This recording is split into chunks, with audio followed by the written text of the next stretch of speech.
He's Tim. And he's Harry. And we're about to turn paper sideways.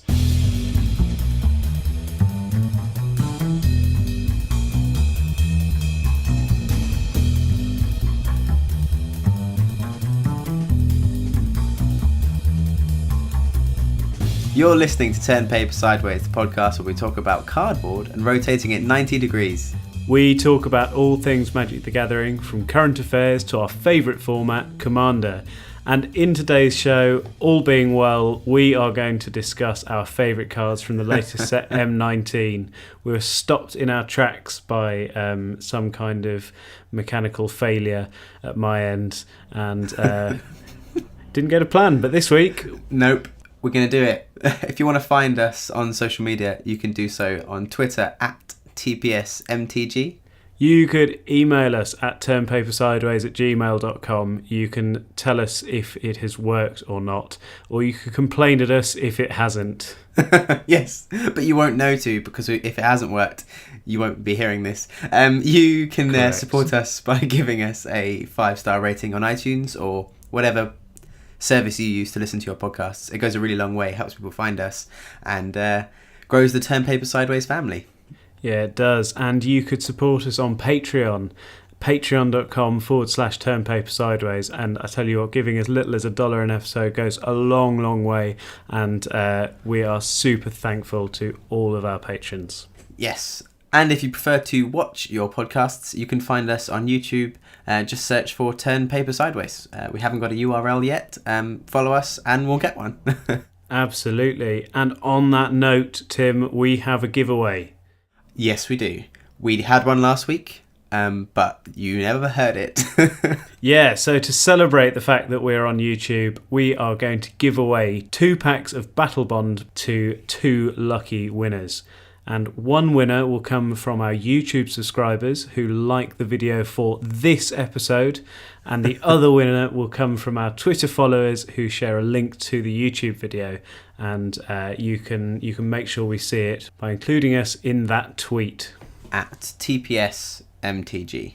Yeah. Couldn't be easier to get free Magic cards. So yeah, go over to YouTube and Twitter and you could win some goodies. Tim, do you want to do the news?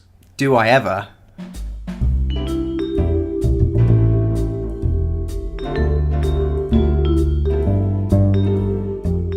Commander 2018. We are very excited. We have 4 deck names, 6 pictures, 10 million really excited people, maybe 30 million.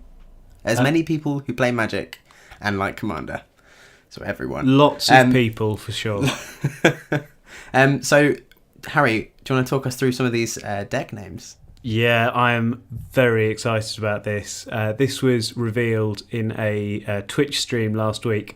And so when you hear this, the spoilers for Commander 2018 will actually already be coming up. We're releasing this on the day that the spoilers start, but it's a week before then at the moment. And all we have are these deck names. And the first one is Exquisite Invention. This is a blue-red artifact deck. There's awesome. Nature's Vengeance, which is a black-red-green lands deck. There's Adaptive Enchantment, which is a white-blue-green enchantments deck. And there is Subjective Reality, which is a white-blue-black top of library matters deck. So they've got 3 card types and then top of the library. I love that. They are really they're being really creative. I love this. Yeah, and there are some awesome bits of artwork. There's just 6 pieces which tease quite a lot, and these have got me really excited. You can find these by probably just by Googling Commander 18, but I think MTG Goldfish has an article about it, and there are certainly Reddit threads about it. I haven't seen them on the Wizards website, so... No, but if you like conspiracy theories, or just theories in general, where people pick apart pictures and say, well, this is in this picture and therefore equals this, you're going to love these 6 pieces of art because that's what everyone's doing. Yeah, I'm really excited about one in particular. There's one which looks like an enchantress from Theros. I've been sort of talking I'm waxing lyrical about my Enchantress deck, and so I'm really excited for what that might mean. Either new Enchantress to put in my deck, or new enchantments to go along with it. Oh boy, I can't wait. Yeah, this deck was made for Harry. They thought, oh, we know what Harry's going to be doing in 2018, so we'll do this. I hope so. Shall we jump into the main topic? Yeah, we should. So the main topic this week is our top 5 cards from M19. My cards have changed slightly since 2 weeks ago when we failed to record this episode. But they're mostly the same, and they've changed order. But I'm really excited. Should we just go straight in? Yeah, I think hopefully what this means is, given a bit more time, it'll be slightly better quality content because we've had longer to consider these cards. I hope so. My first card is Desecrated Tomb. For 3 generic mana, it is an artifact, and it says, whenever 1 or more creature cards leave your graveyard, create a 1/1 black bat creature token with flying. This is bonkers, Harry, because this is bonkers. There's no words. Well, there are words. I will use them. My favourite thing about this is this turns off graveyard hate to an extent. Obviously, you don't want your best creature cards that are in your graveyard to be exiled, but this is kind of like a consolation prize. But what's more exciting than that is if you're playing a deck which constantly sacrifices creatures and gets them back, this is just constant gravy of 1/1 flying bat, one after the other every single time you do what your deck's doing anyway. This card's going to go in so many different decks.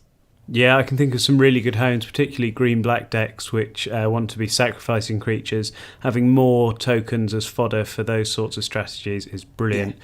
And also those sorts of strategies are usually reanimator decks, so you're going to be bringing cards out of the graveyard in all sorts of ways. Yeah, it's really exciting. Yeah, really up for that. Well, my number 5 is a green-black card, which will probably go into a lot of the same decks as Desecrated Tomb. This is Poison Tip Archer. It's a 2/3 elf archer with reach and death touch, and those are 2 keywords which are fantastic together. Even as a small creature, this is a fantastic blocker in EDH. Could do some really good work there. But it also says, whenever another creature dies, each opponent loses 1 life. And I actually talked about this in the little filler episode that I did when everything went wrong. And I think that this is a really good card for a lot of green-black, Jund decks, token decks, decks which just want to sacrifice things, and it could do a huge amount of work across the course of the game, similar to cards like Blood Artist or Zulaport Cutthroat. Yeah, it's redundancy. Yeah, decks that run those want another one, so this is great. Definitely, yeah. It'll just do the job quicker. Yeah. So my number 4, I'm really excited about this one. Sun Cleanser. For 1 and a white, you get a 1/4 creature human cleric. When Sun Cleanser enters the battlefield, choose 1. Remove all counters from target creature. It can't have counters put on it for as long as Sun Cleanser remains on the battlefield. Target opponent loses all counters. That player can't get counters for as long as Sun Cleanser remains on the battlefield. That second ability is why this is awesome, but also that first ability is why it's also really awesome. The biggest kind of most standout thing for me is if someone's playing an experienced deck, so anything from Commander 2015, so Mizzix and Merrin, this turns them off. It says you can't get experience counters and you lose all the ones you've been working up towards. It also says you can't die from infect, you choose yourself. You can't, no. You've got to choose an opponent. It says your opponents can't die to infect, which politically is a big deal. But also being able to just completely get rid of that massive creature. If it's an XX creature, you just kill it. If it's a big Hydra that comes in with a bunch of counters. This can be removal. It can be preventative. I think this is a great utility card.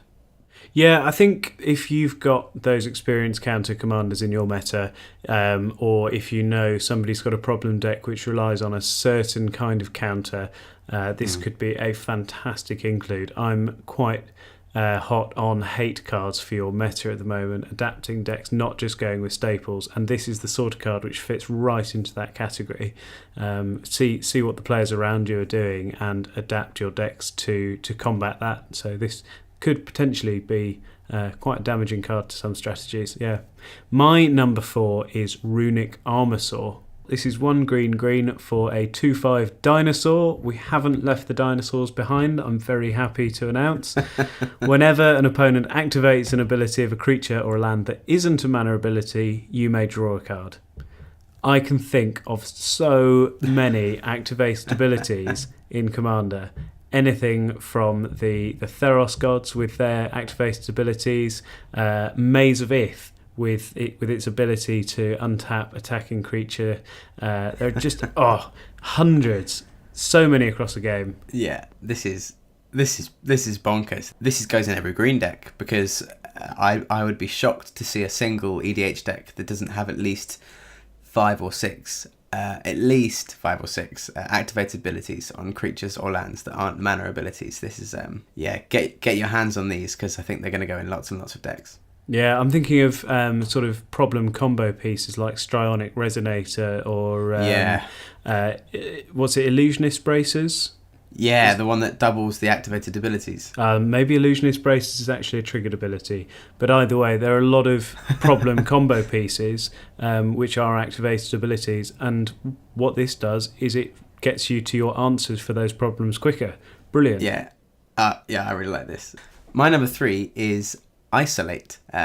I love this card, by the way. Please keep printing cards of this ilk. Wizards, because I like it. For 1 white, it's an instant, and it says exile target permanent with converted mana cost 1. For 1 white, it is removal for that troublesome creature that's troublesome that costs 1 mana. But it also gets rid of things like Soul Ring, because it says target permanent. So a great turn 1 play would be your opponent plays Soul Ring, you play Isolate, you kind of even the playing field. You haven't really gained any advantage, but except for Salt, now that player is not playing well, and they're thinking, Okay, I personally think that this is quite narrow, but like I said with your previous card, Sun Cleanser, this is probably a good card to play based on your meta, and in more competitive metas, this might be a really powerful removal spell. Decks which are looking to go off on turn 2 are probably going to rely on a Soul Ring or a Mana Dork, Llanowar Elves, 1 mana, tap and add 1 green. If you remove their turn 1 play like that, you could put them behind enough that you can gain the advantage. And so I think definitely in more competitive decks, this would be fantastic. But I am looking forward to seeing how this affects Modern, actually. I think this is a big Modern card. They play in Modern counter spells that counter something that costs 1 for 1 mana. So exactly. I can't see why they wouldn't play exiling permanent cards. So this, maybe I'm overrating it for EDH. The biggest issue with this is when you play removal spells, you kind of want to gain some advantage. So you play your 1 mana remover spell to get rid of their 10 mana creature. This will always have kind of, is the word parody? That's not the right word, is it? Yeah, no, parity. Parity. This will always repeat what you say in a funny voice back to you. No, but you're never going to get advantage from getting rid of their 1 mana permanent with your 1 mana spell. You're never going to get mana advantage. But you might be able to stop them from getting too much of an advantage themselves. But yes, we'll see how it plays out. Yeah, we'll see. My number 3 is Windreader Sphinx. 5 blue, quite a hefty mana cost for a 3/7 Sphinx with flying. And it says whenever a creature with flying attacks, you may draw a card. That's not just your creatures, that is everybody's creatures.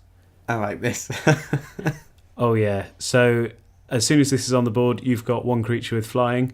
I can see this going into a deck with lots of other flyers. It's in blue, which does quite well with flying creatures, and I'm seeing a lot more people playing creatures with flying in EDH. For a long time, it was an easy strategy to just attack people with flying creatures because not many people had them. A lot of really good utility creatures for EDH didn't have flying, and I think people have sort of seen past that, and so I'm seeing a lot more flyers, and so this is just a fantastic card draw engine. Yeah, this is a fun card. It's also not the sort of card you see someone play and think, all right, we need to kill that. It's kind of the same as Runic Armasaur. It's very easy to play this card and think, oh yeah, they're just playing that card that draws cards. Well, that's how you win. And this one's so inconspicuous. It's 7 mana, and it's a 3/7, so it's like, oh, it costs a lot. Its attack stats aren't amazing, so yeah, you can keep it. But yeah, this card in the right situation is really, really nice to have. Yeah, I think an obvious comparison for this is Consecrated Sphinx, which costs 1 mana less. It's still double blue. It's a flying Sphinx, which says whenever an opponent draws a card, you may draw 2 cards. And I tell you what, I think Windreader Sphinx, in the right deck, might well just draw more cards than Consecrated Sphinx, because as soon as Con Sphinx is down, people want to remove it. Yeah. It is the target for removal because everybody knows how powerful it is, but this might just sneak under the radar, as you say. Yeah. So my number 2 is awfully similar to my number 3. This is Infernal Reckoning for 1 black. It's an instant that says, exile target colourless creature. You gain life equal to its power. This is quite similar to Swords to Plowshares, where you exile a creature and the person who owns that creature gains life equal to its power. Then you have a restriction that it needs to be a colourless creature, but you gain life equal to its power. I really, really like this card. I have died a lot to big colourless creatures. This kills them for 1 black mana, and I gain life. So if it's a Blightsteel Colossus or a Eldrazi Titan, for 1 black mana, get rid of it and gain a bunch of life. This is I'm a big fan of this card, even more so than Isolate. Brilliant. Well, this is again definitely another card to call based on your meta, and if you are seeing a lot of colourless cards, it's definitely a card to include in your black decks. I think this is particularly good because the powerful colourless creatures in EDH are generally huge. So, Ulamog and Kozilek and Blightsteel Colossus, they've all got 10, 11, 12 power. And so this is going to gain you a good bunch of life while you get rid of their creature. So use sparingly. Don't put in every deck necessarily, but if you know that you're going to see a lot of colourless creatures, definitely it's worth an include. I do like this one, Tim. Yeah, and there's a reason I put it above Isolate, because it's just better. I think probably just a little bit. My number 2 does not just destroy 1 creature, it destroys all the creatures. This is Cleansing Nova, 3 white for a sorcery, and you choose one. Destroy all creatures or destroy all artifacts and enchantments. Fantastic. We love modal spells. We've said it before. Yeah. If it says more than one thing, it's a better card. This is just a good rule to live by. So having the flexibility to get rid of all of your opponent's creatures, if you're light on creatures, or if your opponents have problem artifacts and enchantments, get rid of them instead. Do the one which hurts you least. Yeah, as you say, you never don't want your cards to say more than one thing. You would play a 3 white destroy all creatures. You might even play a 3 white destroy all artifacts and enchantments. Yep. This is both. It doesn't do both, but it gives you the choice. And yeah, this card, I rate this card very highly. I want a few of these. In fact, I can't see a white deck you don't want to play this in. The fact that it gives you the choice, if you've developed an incredible board of creatures, and you draw a board wipe, you're thinking, what? I don't want to cast this, but you have the choice to get rid of all artifacts and enchantments. So yeah, this is a good card. Yeah, I play Wrath of God in every white deck where possible, and actually, I think this is probably going to replace it. It's 1 mana more, but I don't think that is too much of a cost to have the added text of destroy all artifacts and enchantments. I think that's quite a powerful include. So I think not strictly better than Wrath of God, but for most of the games that I play, this is probably better. And also, I think this is probably going to be the best card for EDH in the set. Do you think? I think so. Best new card or best card altogether, including reprints? Best new card. Yeah. Okay. I wonder what one is the best one. Oh, yeah, exactly. In fact, I do wonder, because there's so many good ones. I think time for number 1, Harry. Drum roll, please. My number 1 is Double Cast. This is double cast. I'm really, really excited about this card. Pairs really nicely with Cleansing Nova, actually. Double cast is red for a sorcery, and it says when you cast your next instant or sorcery spell this turn, copy that spell. You may choose new targets for the copy. I lied previously when I said it goes nicely with Cleansing Nova. I'll explain why in a moment. This card is sweet. This is basically a not broken fork. Not that fork's broken. Fork is a red spell that copies a spell you've just cast. And this is one that's copying something you're about to cast. So you're kind of saying to everyone, I'm going to do something, try and stop me. Which is now even more difficult to stop. Because you've got 2 of those spells coming out, so they have to have 2 counter spells or something that exiles the whole stack or something. So I really like this card.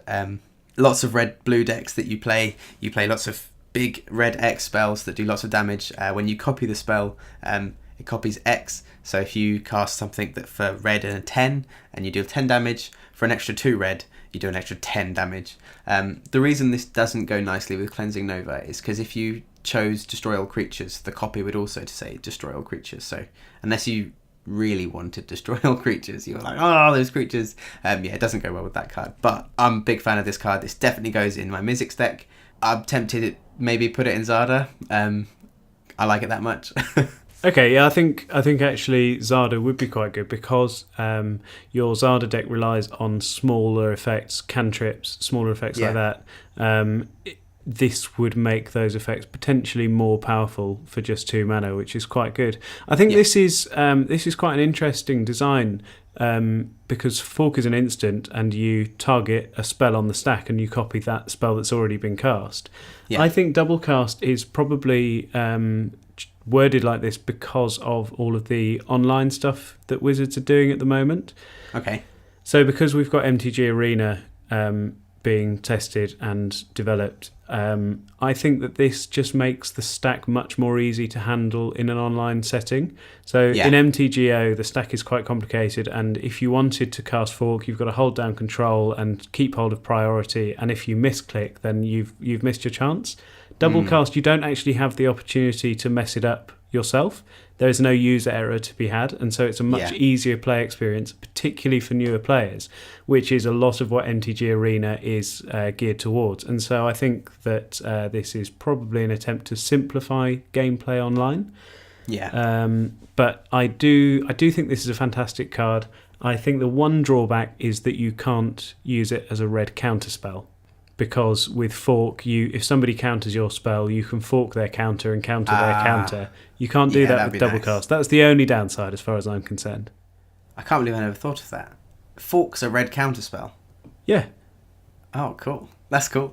Man, I'm going to need to pick me up some Fork. Live revelations you've got here, listeners. Harry, what's your number 1? My number 1 is, drumroll please, Satyr Enchanter. 1 green-white for a 2/2 Satyr Druid, which says whenever you cast an enchantment spell, draw a card. I've already been talking about how much I love my Enchantress deck, and this is just another Enchantress to put in the deck. It's very simple. I love when a card makes other cards cantrips. If a card is getting you to draw cards or ramp based on what your strategy is already, it is fantastic. So if a card said, whenever you cast a sorcery spell, draw a card, that would be fantastic in a Mizzix deck or something like that, a strategy which wants sorceries, instants and sorceries. This is just a brilliant card for enchantment decks, and it just staples onto what you're already doing, something which you also want to do. This is the same as I said for your number 5. Decks that play enchantresses don't not want more. So the Archer, that's just an extra blood artist, you always going to want extra enchantresses. I would say that this card is almost definitely going to be printed in Commander 18, and if it isn't, you're definitely going to get a new enchantress, so your enchantress deck will be that much happier. I hope so. I particularly want more enchantresses because there are only 5 before this one was printed. Yeah.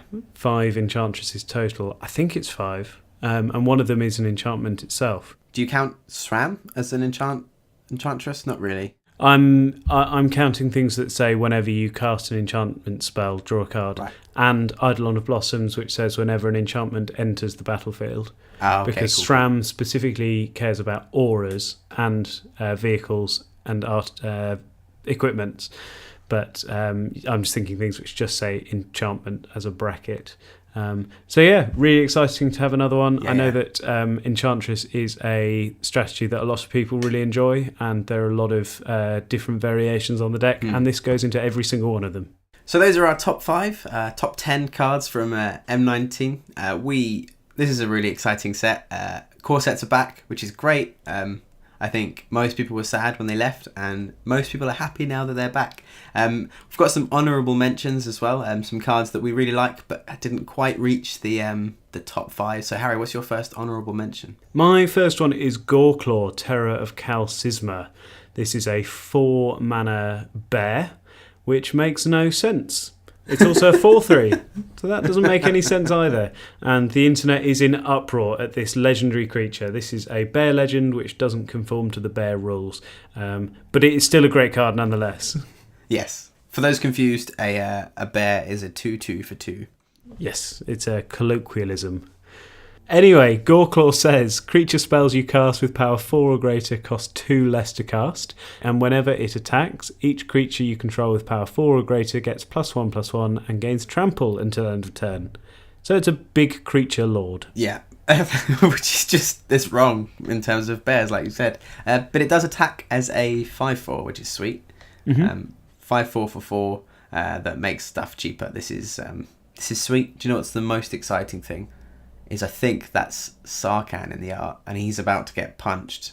The bear's about to get epic punched, savage beating. So in theory, yeah, this artwork is the bear attacking Sarkhan right before the epic punch savage beating what's it, because presumably after the epic punch the bear's on the floor out cold because Sarkhan's a boss. Yeah, well, yeah.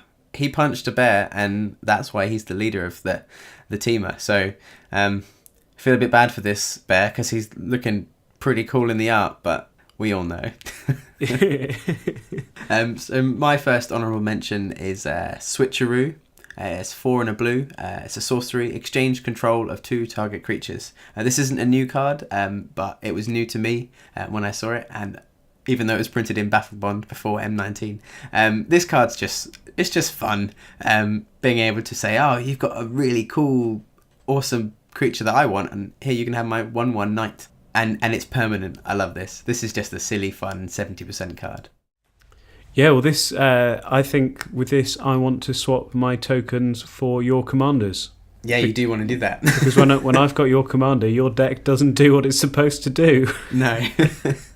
This is fun. It's only as good as your opponent's best card, but which is brilliant. We love cards like that. good. 75% is a really good strategy, and cards which either copy your opponent's stuff or steal it is a great way to go about that.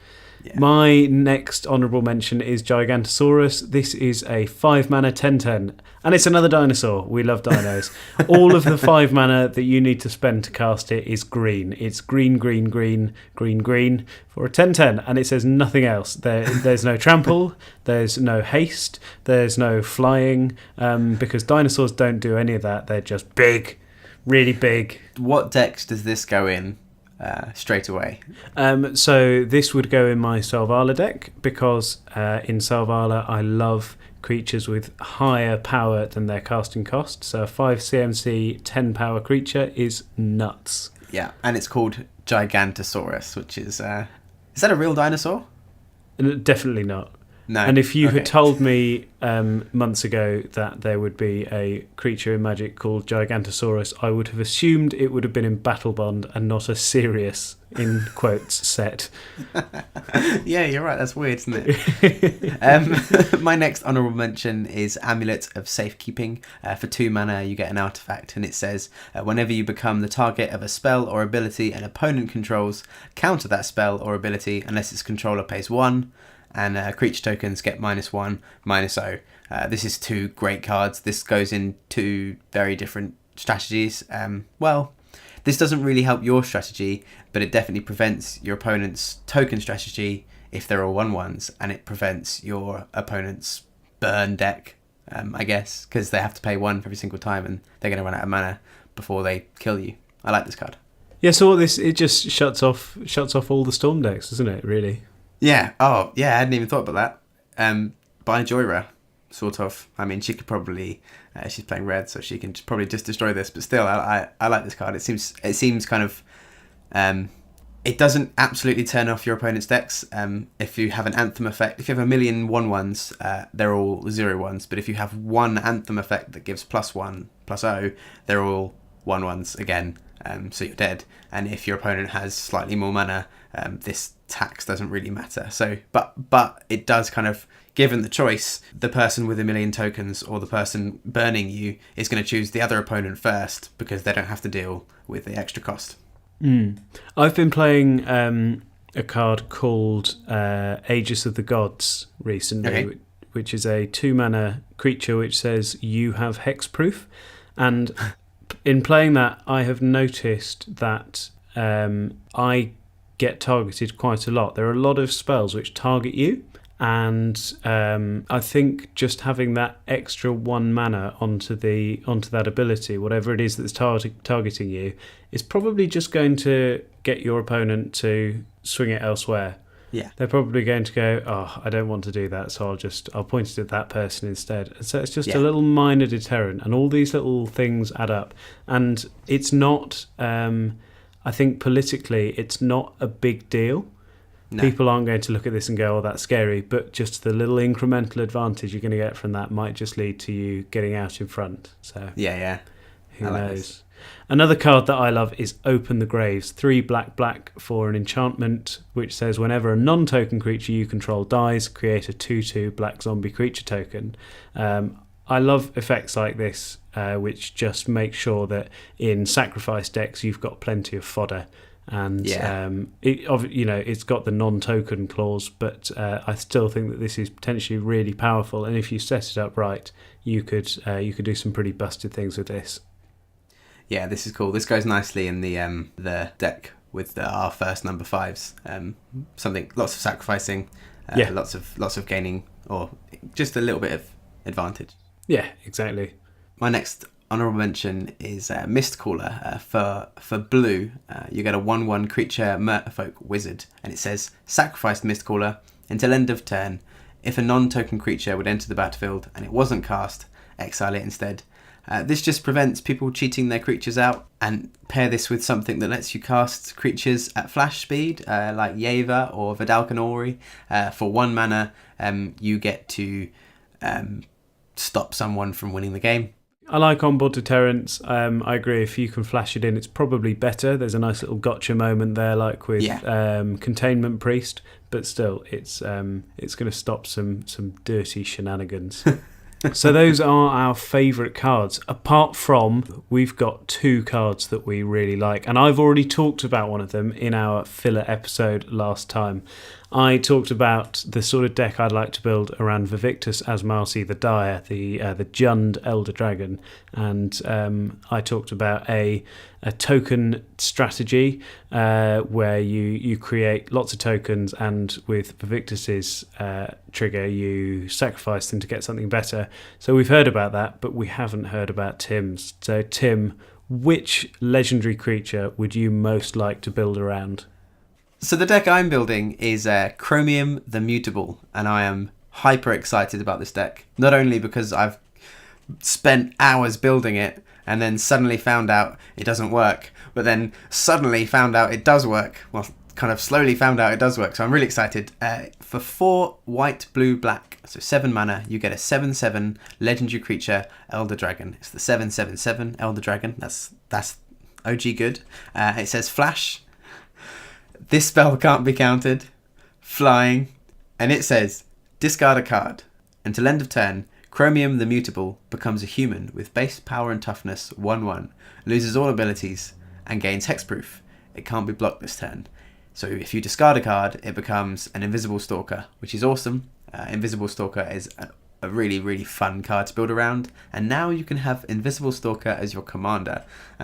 but it's also a 7/7 flash flying, can't be countered spell, which is sweet. I really, really like this. I've built I'm still building it. I've still got to cut a fair few amount of cards.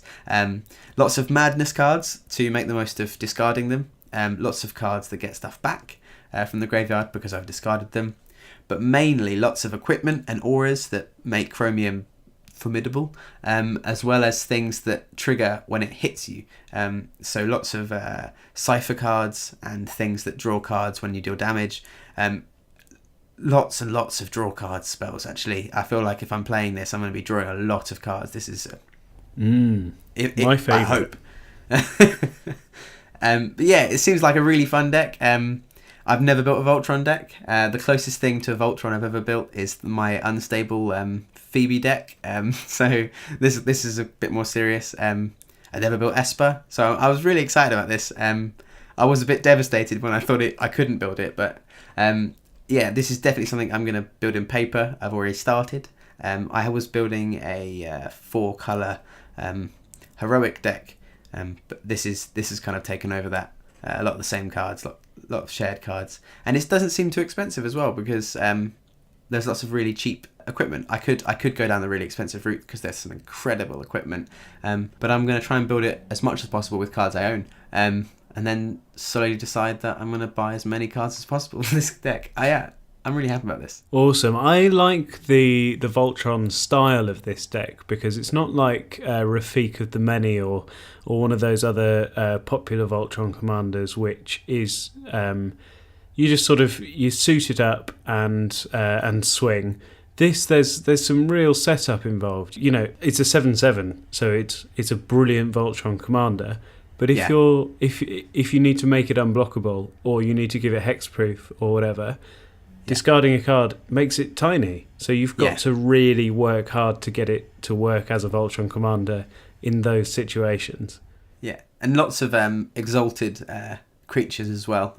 Something I didn't mention. In fact, lots and lots of a surprising amount of creatures for a Voltron deck. So there's lots of creatures that have exalted, which is when a creature attacks alone, it gets +1/+1, but they stack. So if you have 5 exalted creatures out, then attacking with one creature, it gets +5/+5. But lots of other creatures that either care about equipment or enchantments, but also if needed, you could suit them up with all the great auras and equipment and kill someone with them.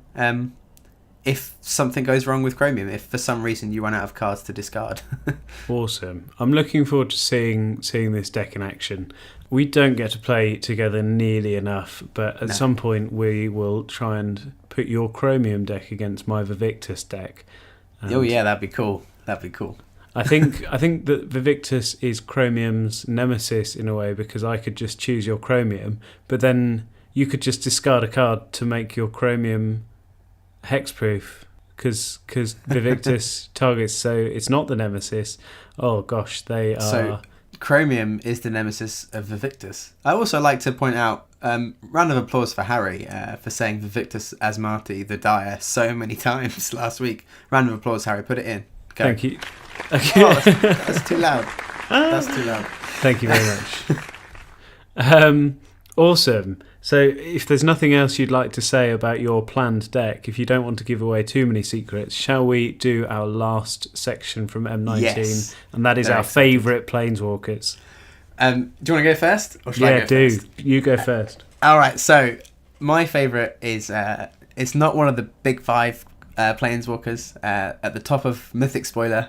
It's actually one right at the bottom of the page from the dual decks. This is Tezzeret Cruel Machinist for 4 blue. You get a 4 loyalty legendary Planeswalker, Tezzeret. Whoa! For +1, you get draw a card. For 0, you get until your next turn, target artifact you control becomes a 5/5 creature in addition to its other types. Great. But we don't care about that because we don't play Planeswalkers for their abilities above the bottom one. That's not true, but it's true for me. -7, put any number of cards from your hand onto the battlefield face down. They are 5/5 artifact creatures, and you can unmorph them or unmanifest them or megamorph them, and this is so cool. And only if they have morph. Oh yeah, of course, yes, naturally. If you play a morph face down for free because of Tezzeret. If it has morph, you can flip it up and it will still get its effects of being a morph creature flipped up. I was very close to building a new morph deck. I've got Animorph. It was my first pet deck, but everyone has an Animorph deck. I want to build a Chroma morph deck or something. I don't know, something. What about a original. Chromium morph deck? Oh, goodness. Yeah, but then I wouldn't have red or green, and those are the best ones. Yeah, this is true. I love morph. I started playing Magic in Tarkir, kind of properly playing Magic. So morph has a special place in my heart, and a Planeswalker that lets me put 5 creatures face down is good in my books. Yeah, I do quite like this one because any Planeswalker that protects itself and draws cards is good in my book. So this will create a 5/5 creature out of one of your artifacts. So your Soul Ring becomes a 5/5. Yeah. And that's until your next turn. So you could attack with it, or you could use it as a defender. +1 draw a card. That's quite nice. That's a very blue Planeswalker thing. So this is a great one. And there are 5 Planeswalker decks in total, and all of them are quite cool. There are some fairly serious build around Planeswalkers. 5 Planeswalker decks? I think there are 5 Planeswalker decks in total. What? That's cool. Yeah, I think there are 11 Planeswalkers in the set. That's amazing. There are the 5. There's a cycle of 5 in the main set, and there's a cycle of 5 in the Planeswalker decks. And then there's number 11, which is my favourite. This is Nicol Bolas the Ravager. It's 1 blue, black, red for a legendary creature, Elder Dragon. It's a 4/4 with flying. We know Nicky B. He's our favourite. When he enters the battlefield, each opponent discards a card. And for 4 blue, black, red, exile Nicol Bolas and then return him to the battlefield transformed under his owner's control. Activate this ability only anytime you could cast a sorcery. And the other side is Nicol Bolas the Arisen. This is a legendary Planeswalker with 7 loyalty. Its +2 is draw 2 cards. Its -3 is Nicol Bolas the Arisen deals 10 damage to target creature or player. Its -4 is put target creature or Planeswalker card from a graveyard onto the battlefield under your control. And its -12 is exile all but the bottom card of target player's library. Wow. Yes. This is so good. What a set of abilities. We love card draw. We love removal. Dealing 10 damage to target creature or Planeswalker is fairly effective removal for a lot of things. We love recursion. Putting a creature or Planeswalker from any graveyard onto the battlefield under your control is fantastic. And you can do all 3 of those the turn he comes in. And we love player removal, which is what his -12 is. That is player removal. I'd like to clarify, you can't do all 3 of them on the turn he comes in. You can choose any of those top 3 to do on the turn he comes in. And you will need 4. You'll need him on the battlefield 4 turns to get to player removal at the bottom there. The only downside is that to get to your Planeswalker, you need to spend 11 mana. And so I am glad that the abilities are incredible because for 11 mana, I want something good. Granted, it's in 2 installments. You can cast him on turn 4, and then later on turn 6 or 7, you can flip him. And until then, he's a flying 4/4, which is nothing to complain about. And he also disrupts your opponents by making them discard a card. So he's still, I think a 4/4 flyer for 4, which makes your opponents discard a card, that is brilliant. In EDH, in Limited, in Standard, this is an all-star. The fact that for 7 mana you can flip him is just nuts. Think of him as a modal spell. He's a creature that does flying and discarding. But when you need it, he also says, Planeswalker. Oh man, this card's sweet. So I think those are all of our favourite cards from M19. They certainly are. And there's many more that we love. We just don't have time to talk about them. Definitely. I think this is a really good set for EDH. I think there are lots of subtle gems, things that don't look obviously good for Commander. we reviewed Battle Bond just a few weeks ago, which is just packed with things which are obviously amazing for Commander, but I think that in this set you've got to really read between the lines to see the goodness that's there. It's there is a lot of good and powerful stuff, and a lot of really fun build around things, particularly at Uncommon. There are lots of interesting things to build around.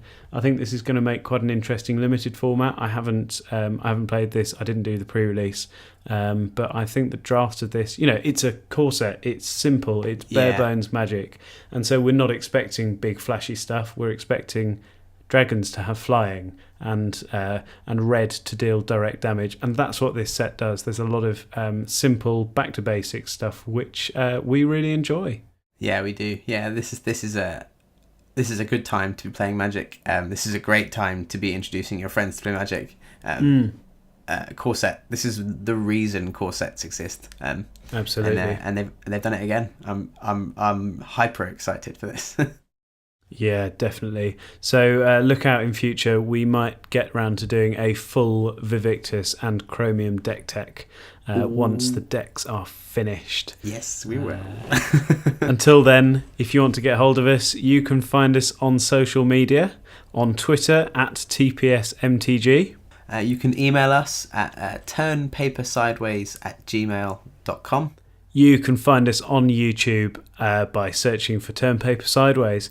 And don't forget, we've got our giveaway. Just go to YouTube, subscribe to our channel, and like this video, and you'll be in with a chance of winning 2 booster packs. And go to Twitter and follow us there, and also tweet a link to the video on YouTube, and you could also win 2 packs that way. Very excited. Harry, can you win all 4 packs if you do both things? I think it would probably be possible, yes, because we will be drawing these lots separately. Guys, do it. We could end up having one lucky winner. That would be amazing. And then they could go and play Battle Bond with their friends who also have 4 packs of Battle Bond. Well, I thought the fun thing might be, because it's Battle Bond and it's Two-Headed Giant, what if 2 friends won? They would have enough to take their 4 packs to some other friends and have a draft. That'd be fun. Guys. Who knows? Give it a go. Play with your friends. For all these details and more, see the show notes. And until next time, thank you for listening. Cheerio.